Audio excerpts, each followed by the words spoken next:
ఇక ఈరోజు అనగా 3వ తేదీ జూన్ నెల 2024 సోమవారం. ఇక మదనపల్లి టమాటా మార్కెట్కు సంబంధించిన స్టాక్ అనగా దిగుమతి వివరాలు మనం ఈ వీడియోలో అయితే తెలుసుకుందాము. అనగా ఈరోజు స్టాక్ అనేది మదనపల్లి టమాటా మార్కెట్లో పెరిగిందా లేకపోతే తగ్గిందా అనే వివరాలన్నీ కూడా మీకు ఈ వీడియోలో అయితే తెలియజేస్తాను. ఇక మదనపల్లి టమాటా మార్కెట్ స్టాక్ వివరాలు తెలుసుకునే ముందు మన ఛానల్ ఇంకా ఎవరైనా సబ్స్క్రైబ్ చేసుకోకుండా చూస్తా అంటే ప్లీజ్ సబ్స్క్రైబ్ చేసుకోండి. ఇక మనకు మదనపల్లి టమాటా మార్కెట్లో అయితే దాదాపుగా 27 మండీల దగ్గర నుంచి 30 మండీల వరకు అయితే మదనపల్లి టమాటా మార్కెట్లో అయితే ఉన్నాయి.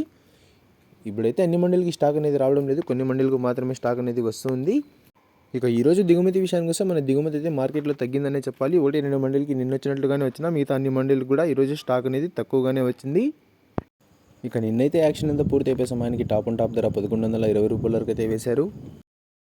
మరి చూడాలి ఈరోజు ధరలు అనేవి ఏ విధంగా వెళ్తాయో. ఇక ఇవ్వండి ఇవాళ మదనపల్లి టమాటా మార్కెట్కు సంబంధించిన దిగుమతి యొక్క వివరాలు. ఇన్ఫర్మేషన్ నచ్చినట్లయితే లైక్ చేయండి, షేర్ చేయండి. మన ఛానల్ని కొత్తగా చూస్తున్నట్లయితే ప్లీజ్ సబ్స్క్రైబ్ చేసుకోండి. Thanks for watching this video.